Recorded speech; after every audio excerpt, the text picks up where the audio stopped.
In this video, we are going to talk about the Vice President, Prime Minister, Chief Minister, and the Councils of Ministers and the Cabinet Committee.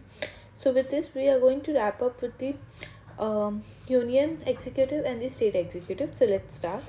सबसे पहले हम बात करेंगे vice president के बारे में. So vice president is the second highest office after the president, modeled on the American vice president.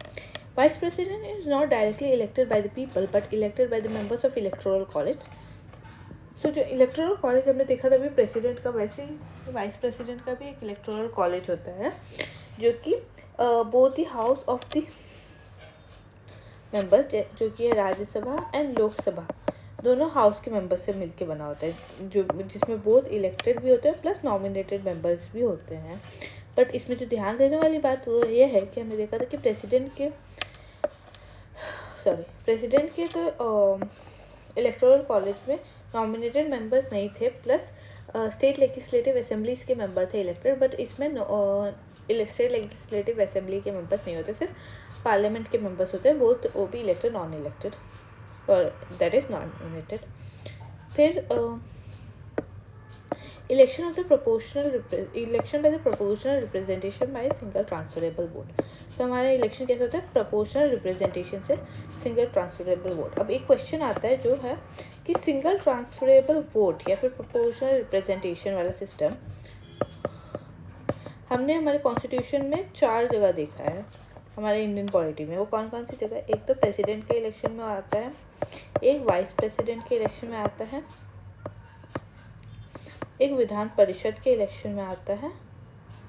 ये 4 जगह नहीं, ये 3 जगह हमने देखा है, और एक चौथी राज्यसभा के इलेक्शन में भी हमारे प्रोपोर्शनल रिप्रेजेंटेशन वाला सिस्टम आता है. फिर क्वालिफिकेशन है 35 ईयर्स एज, और ये होना चाहिए qualified for the member of Rajya Sabha, जबकि हमने देखा था प्रेसिडेंट में भी कि वो क्वालिफाइड होने चाहिए लोकसभा के लिए. He should not hold office of profit. इनका भी टर्म 5 ईयर्स होता है and can be remove from the office by resolution of the Rajya Sabha by special majority. इनके रिमूवल के लिए किसका हमें रेजोल्यूशन चाहिए? राज्यसभा का रेजोल्यूशन स्टार्ट होना चाहिए विद द स्पेशल मेजोरिटी, और लोकसभा का with the simple majority. And उनके रिमूवल का कोई ग्राउंड मेंशन नहीं है.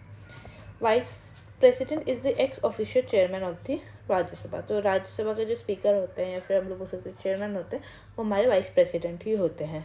Vice president act as the president when there is a vacancy in the president office due to death और रिमूवल. तो जो वाइस प्रेसिडेंट होते हैं वो प्रेसिडेंट के ऑफिस में एज अ प्रेसिडेंट की पोजीशन संभालते हैं in the situation of vacancy या फिर death. Dr. Radhakrishnan elected vice president for 2 terms. Krishnamant, first vice president to die serving office. तो ये हमारे वाइस प्रेसिडेंट की जो भी इंपॉर्टेंट इन्फॉर्मेशन थी वो हो गए. नेक्स्ट है prime minister and chief minister. तो प्राइम मिनिस्टर चीफ मिनिस्टर बहुत इंपॉर्टेंट पोजीशन है, तो एक बार ध्यान से देखिएगा. और कितने बार लोग कंफ्यूज हो जाते हैं कि ये पावर हमारे प्राइम मिनिस्टर के पास होगी या प्रेसिडेंट के पास होगी, तो आप एक बार ध्यान से इसको डिफ्रेंशिएट कर लेंगे तो अच्छा रहेगा. तो सबसे talking about the prime minister. So prime minister constitution not specified procedure for selection of the prime minister. पर ये क्वेश्चन आता है प्रीलिम्स में, तो मेरे को पक्का पता है कि बहुत सारे बच्चे ये गलती करेंगे कि ऐसे तो हो नहीं सकता कि प्राइम मिनिस्टर के बारे में कॉन्स्टिट्यूशन में बात नहीं की गई है या उनके इलेक्शन के बारे में. तो इसलिए ये इम्पॉर्टेंट है कि कॉन्स्टिट्यूशन में कोई बात नहीं की है procedure of selection of the prime minister. So article 75, prime minister shall be appointed by the president. बस president has to appoint the leader of the majority party in the Lok Sabha. जो भी पार्टी मेजॉरिटी में है उसके leader को वो prime minister बना देती है president. When no party in majority, president can apply his discretion, that is वो अपनी मर्जी से बना सकते हैं. तब जैसे कि प्रेसिडेंट नीलम रेड्डी ने अपॉइंट किया था चरण सिंह को as a prime minister. President में first appoint prime minister and then ask to prove his majority in the Lok Sabha. मतलब कि एक प्रेसिडेंट है वो किसी भी प्राइम मिनिस्टर को ऐसे प्राइम मिनिस्टर किसी भी मेंबर को प्राइम मिनिस्टर बैठा सकता है और फिर बाद में पूछ सकता है कि आप अपनी मेजॉरिटी को प्रूव करें. In 1997 supreme court held that person not a member of either house can be appointed as a PM for 6 months within which he should become the member of the house. So ये 1997 में supreme court के verdict थी. Next है term नहीं fix है, prime minister का term not fix and hold office during the pleasure of the president. अगर कोई पूछेगा तो बोलेंगे सब लोग कि टर्म क्या होता है 5 years, नहीं, क्योंकि प्रेसिडेंट का प्राइम मिनिस्टर का टर्म फिक्स नहीं है। और prime minister act as a channel of communication between the president and the council of ministers. अब बात किया जाए चीफ मिनिस्टर की, तो चीफ मिनिस्टर भी non constitution not specified procedure for election. Article 164 of the constitution shall talk about the chief minister, that is chief minister shall be appointed by the governor has to appoint the leader of the majority party in the state legislative assembly, and when no party in majority, governor can apply his discretion। तो governor तब वो अपने discretion के हिसाब से decision ले सकते हैं। नेक्स्ट, गवर्नर में first appoint chief minister and then ask to prove his majority in the state legislative assembly, same as we were talking about the PM। Next is person not a member of either house can be appointed as a CM for 6 months, within which he should become the member of the house. Term not fixed and hold office during the pleasure of the governor। Now we are going to talk about the council of minister. तो council of minister article 74 में दिया गया है। तो council of minister to aid and advise the president. Council of minister क्या है, किस लिए होते हैं कि वो भी कुछ भी एड एंड एडवाइस दे सके प्रेसिडेंट को। President shall act according to the aid advice rendered to him. Advice rendered by the president minister shall not be inquired in any court. Article 163 में भी बात की गई है कि council with CM aid and advise the governor except in his description, वो भी aid and advice देते हैं। Article 75 that is council of minister on advice of PM appointed by the president.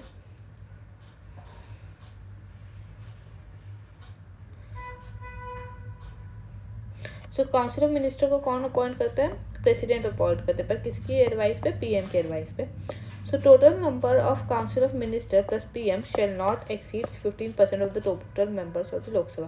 मतलब अगर सपोज लोकसभा में 100 मेंबर्स है तो 15% से ज़्यादा council of minister plus prime minister नहीं हो सकते। फिर council of minister hold office during the pleasure of the president.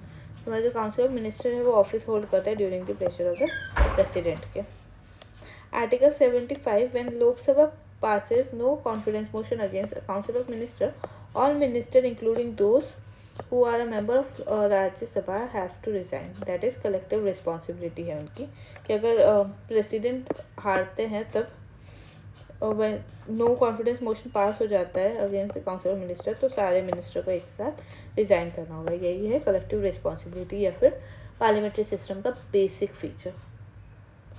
Next, Article 164, other ministers shall be appointed on the advice of the chief minister by the governor. If member of the house is disqualified on the ground of defection, also disqualified to be appointed as a minister. Satisfaction of president is satisfaction of the council। ये सबसे important point है जो इसमें है कि हमारे जो satisfaction of, हमारे बाद में बोलते हैं कि प्रेसिडेंट का satisfaction, उसका मतलब क्या होता है कि काउंसिल ऑफ मिनिस्टर का satisfaction है उस पर। Okay, council of minister is a constitutional body whereas cabinet ministers only mentioned in Article 352 of National Emergency। Originally it was not mentioned there also। जो हमारे काउंसिल ऑफ मिनिस्टर वो तो constitutional body है पर cabinet minister नहीं। Cabinet are actual and centre of the power, they supervise the council of ministers. Council of ministers के भी अंदर आ गया हमारे कैबिनेट। कैबिनेट सबसे कोर में हो गया, उसके बाद आगे काउंसिल ऑफ मिनिस्टर और उसके बाहर आ जाएंगे बाकी के ministers. Cabinet committee extra constitutional है ये, provided by the rule of business. Rule of business हमें कैबिनेट कमेटी के बारे में पता है। तो ये setup by the prime minister as per the requirement. Cabinet ministry chair by the PM appointment. Economic affair, political affairs committee, security committee, investment and growth committee, skill development committee, ये सारे हमारे कौन चेयर करते हैं, prime minister chair करते हैं। And parliamentary affair committee is chaired by the home minister. Parliamentary affair committee कौन chair करते हैं, home minister. Cabinet secretary preparation of agenda, meeting, secretarial assistance, और ये कैबिनेट कमेटी को डिजाइन करते हैं। Okay, with this we have completed whole union and state executives. So in the next video we are going to talk about the legislature. Hopefully you all like this video. If you like it, please like, share, subscribe. Thank you.